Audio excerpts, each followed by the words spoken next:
Saya tidak akan bicara dalam konstruksi hukum.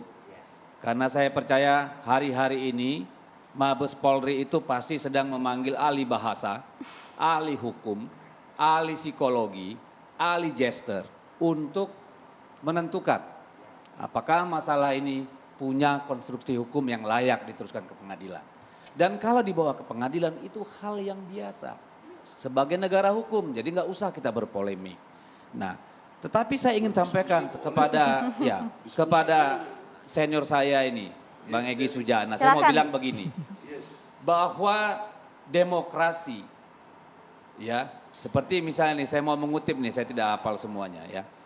Bahwa ini John Stuart Mill dalam On Liberty tahun 1859 mengatakan diskusi dan argumen apapun harus diberi kebebasan dan didorong hingga batas-batas nalar logika, bukan batas-batas emosional dan moral.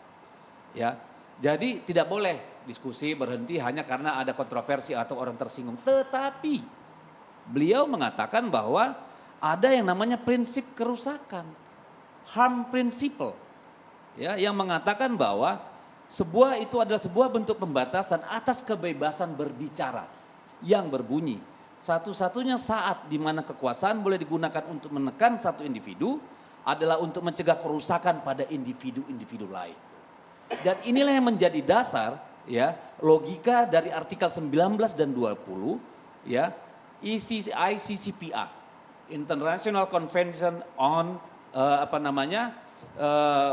Political Rights, Civil and Political Rights, ya, yang mengatakan memang tidak boleh ada kekangan, bahwa tanpa kekangan adalah tulang punggung demokrasi. Namun ketika ujaran tertentu ternyata dia nggak menimbulkan lebih banyak kerusakan daripada manfaat, ia tidak perlu lagi dilindungi.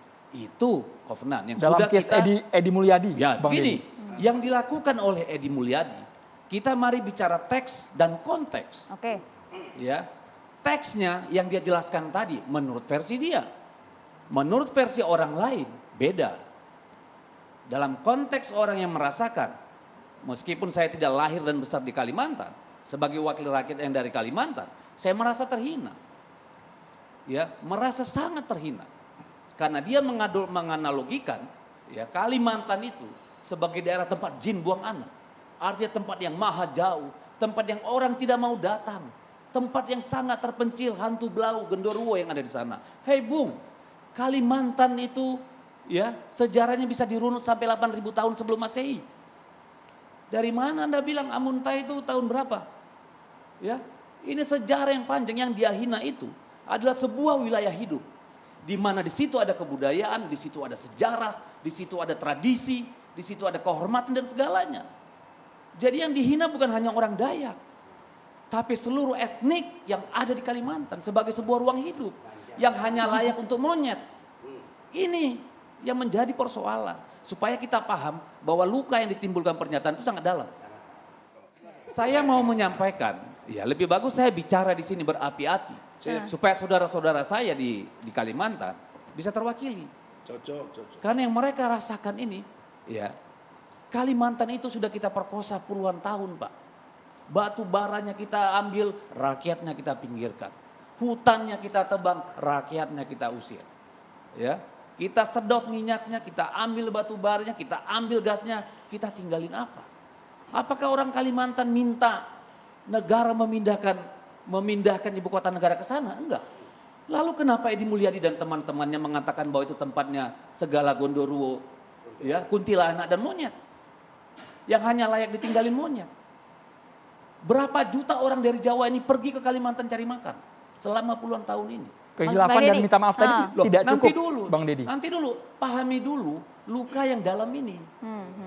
Kalau soal minta maaf mah gampang. Sakitnya di sini. Sakitnya itu. Yang Anda hina ini peradaban ribuan tahun. Tidak saja orang yang hidup, tapi orang yang meninggalkan tradisi yang begitu panjang. Ini yang menjadi persoalan. Dan menurut saya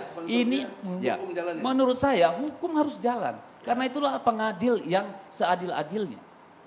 Ya, tetapi secara psikologi dan sosial tidak ada salahnya.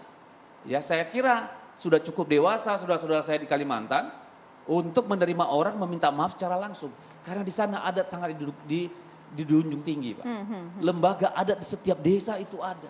Tidak semua persoalan di sana itu lari ke ranah pidana. Setiap desa punya lembaga adat, kecamatan punya, sampai ke provinsi. Dan itu tidak di luar, tidak melanggar apapun. Setelah proses hukum dijalani. Mari sama-sama kita hormati negara yang begini berbudaya, yang punya sejarah yang panjang. Orang-orang Kalimantan hanya minta dipahami. Ini loh kami sakit hati.